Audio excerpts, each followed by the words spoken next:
Pela primeira vez, o presidente Lula falou numa entrevista sobre a mega operação que deixou 121 mortos no Rio de Janeiro. Diante de repórteres de agências internacionais, Lula usou as palavras matança e desastre para classificar a ação considerada um sucesso pelo governador do estado. A fala naturalmente virou munição para a oposição, que tenta colar no presidente a pecha de protetor de bandido. Bom, horas depois, Lula voltou às redes sociais, desta vez para se retratar de alguma forma, como quando chamou o traficante de vítima, mas para recalibrar o discurso. Vamos lá a esse momento mais recente do presidente Lula no X, em que ele diz o seguinte, abre aspas: o governo do Brasil está atuando para quebrar a espinha dorsal do tráfico de drogas e do crime organizado, com mais inteligência, integração entre as forças de segurança e foco nos cabeças do crime, quem financia e comanda as facções. Bom, vamos trazer o contexto aqui. Às vésperas da COP30, o presidente Lula já está em Belém e o que ele fala de lá, claro, movimenta também o Congresso Nacional, por isso que nossos repórteres estão apostos na capital do Pará e também na capital do país. Vamos mais uma vez fazer uma ponte importante aqui na cobertura política com o Júlio Mosquera e com Pedro Figueiredo. Muito boa noite aos dois, que bom tê-los juntos aqui para a gente encaixar esses fatos todos. E eu começo com o Júlio, porque depois da repercussão, o presidente Lula tenta fortalecer medidas do governo que enfrentam resistência no Congresso Nacional. Vamos falar sobre isso na sequência. Eu começo perguntando a você, Júlio, quais são os principais argumentos dele? Boa noite para você, Aline. Boa noite para todos que nos acompanham no Jornal das 10. É um prazer estar aqui. Pois é, o presidente Lula, cerca de 6 horas depois que deu essa entrevista às agências internacionais, ele postou uma mensagem em uma rede social para mostrar, segundo ele, o que o governo vem fazendo para tentar destruir o crime organizado, combater o tráfico de drogas. O presidente chegou a falar que, desde 2023 para cá, retirou das mãos do crime organizado, dos criminosos, quase 20 bilhões de reais. Afirmou também que o número de operações da Polícia Federal cresceu 80% desde 2022 e que o governo enviou ao Congresso o projeto de lei antifacção que endurece as penas e asfixia financeiramente as facções e também o PEC da segurança Pública, que moderniza, integra as forças policiais, incorpora as guardas municipais e garante recursos permanentes para estados e municípios. Como eu disse, ele falou algumas horas depois de uma entrevista às agências internacionais. Nessa entrevista, o presidente foi muito duro, fazendo uma análise muito negativa da mega operação do Rio de Janeiro, que deixou 121 pessoas mortas. O presidente usou a palavra matança para se referir à ação policial, disse que foi uma operação desastrosa e insistiu durante a entrevista que vai tentar que a Polícia Federal participe do processo de investigação dessas mortes. Ele quer que peritos da polícia tenham acesso a todo o material que hoje está sendo periciado pela Polícia Civil, para que a Polícia Federal possa dizer em que condições se deram essas mortes. Vamos ouvir esse trecho da entrevista. Nós estamos tentando essa investigação. Nós, inclusive, estamos tentando ver se é possível os legistas da Polícia Federal participarem do processo, sabe, de investigação da morte, como é que foi feito. Vamos ver se a gente consegue fazer essa investigação, porque a decisão do juiz era uma ordem de prisão, não tinha uma ordem de matança, e houve a matança. Sabe, eu acho que é importante a gente verificar em que condições ela se deu. O dado concreto é que a operação, do ponto de vista da quantidade de mortes, as pessoas podem considerar um sucesso, mas do ponto de vista da ação do Estado, eu acho que ela foi desastrosa. De Belém, a gente vai para Brasília, falando agora de uma vitória que foi apertada, mas que foi do governo, na CPI do crime organizado, que vai começar agora esse trabalho. E totalmente contaminado pela política por um período pré-eleitoral. Ao fim, o petista Fabiano Contarato foi eleito presidente da comissão com apenas um voto de vantagem sobre o vice Hamilton Mourão, do Republicanos. Então, vamos entender com o Pedro o que acontece a partir de agora, qual que é o termômetro para o início desses trabalhos, porque já tem uma lista de quem deve ser ouvido, uma lista considerável. Como é que tudo isso começa a ser organizado agora com tantos interesses e expectativas em jogo, Pedro? Oi, Aline, boa noite para você, boa noite para todo mundo que nos acompanha no Jornal das 10. Foram 2 vitórias do governo hoje aqui no Congresso Nacional, uma lá no Senado e outra aqui na Câmara. Vamos começar por essa da CPI, que foi lá do Senado. O governo conseguiu vencer por 6 votos a 5 a eleição para a presidência da CPI do crime organizado, né? Os parlamentares de oposição queriam que o senador Hamilton Mourão, do Republicanos do Rio Grande do Sul, fosse o presidente da comissão, mas a base do governo queria que fosse Fabiano Contarato, do PT do Espírito Santo. O argumento da oposição é de que nenhum senador petista assinou o requerimento de criação da CPI e que, portanto, não seria justo que um senador petista presidisse os trabalhos, que isso poderia passar para a sociedade a imagem de que a CPI foi instalada ali para não investigar. Esse é o argumento da oposição. Por outro lado, a base do governo defende que o senador Fabiano Contarato, além de ter autonomia, né, ele é delegado, portanto, conhece de perto a realidade do crime. E por isso, junto com o relator, o senador Alessandro Vieira, do MDB do Sergipe, poderão desempenhar esse trabalho.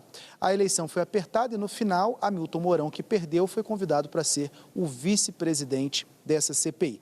Já há uma lista de convidados para participarem ali desses trabalhos, né? O próprio relator já apresentou o seu plano de trabalho e, junto com ele, uma lista de autoridades que ele pretende convidar. Entre elas, o ministro da Defesa, José Múcio Monteiro, e o ministro da Justiça, Ricardo Lewandowski, além de governadores de diversos estados, agentes, chefes de polícia civil, enfim, comandantes e uma série de outras autoridades dessa área.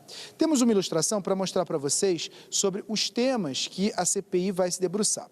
O relator dividiu esses temas em 9 tópicos. O primeiro deles é a questão da ocupação territorial de milicianos, traficantes e também daqueles que cometem crimes ambientais.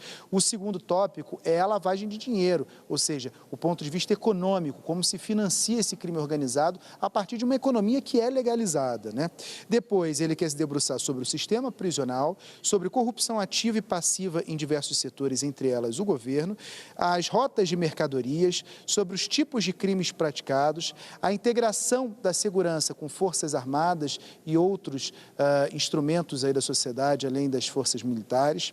Por fim, exemplos bem-sucedidos e a questão do orçamento público necessário para o combate a esse tipo de crime. Portanto, CPI instalada agora vai dar conta aí de toda essa gama de trabalhos. Aqui na Câmara dos Deputados, hoje na Comissão de Constituição e Justiça, havia previsão de votação daquele projeto de lei que equipara milicianos e também traficantes que ocupam territórios a terroristas. Esse projeto de lei não é de agrado da base do governo, que avalia que ele tem toda uma narrativa por trás do bolsonarismo e principalmente que ele de alguma maneira permitiria intervenções estrangeiras aqui no país. O governo não queria que esse projeto fosse votado, ele já teve o requerimento de urgência aprovado e, como a gente explicou ontem aqui no Jornal das 10, apesar disso, o presidente da Comissão de Constituição e Justiça, deputado Paulo Aze, do União Brasil da Bahia, decidiu levá-lo à pauta da CCJ, porque avalia que há um questionamento da constitucionalidade e queria resolver logo esse questionamento dentro da comissão antes de vir a plenário.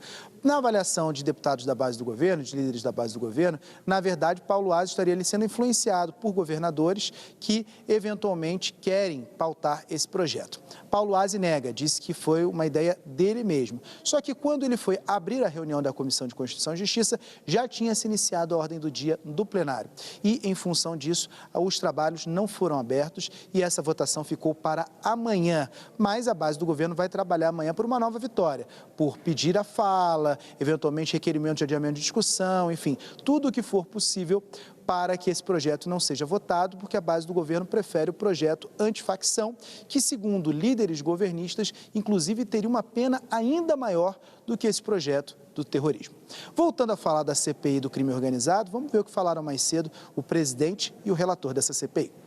A ideia é entregar um trabalho técnico, né, dentro daquilo que é possível fazer no ambiente político do Congresso Nacional.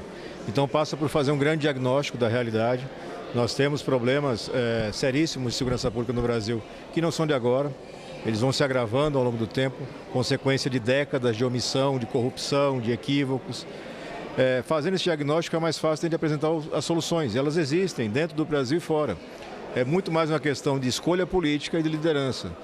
Faço aqui um apelo às lideranças progressistas.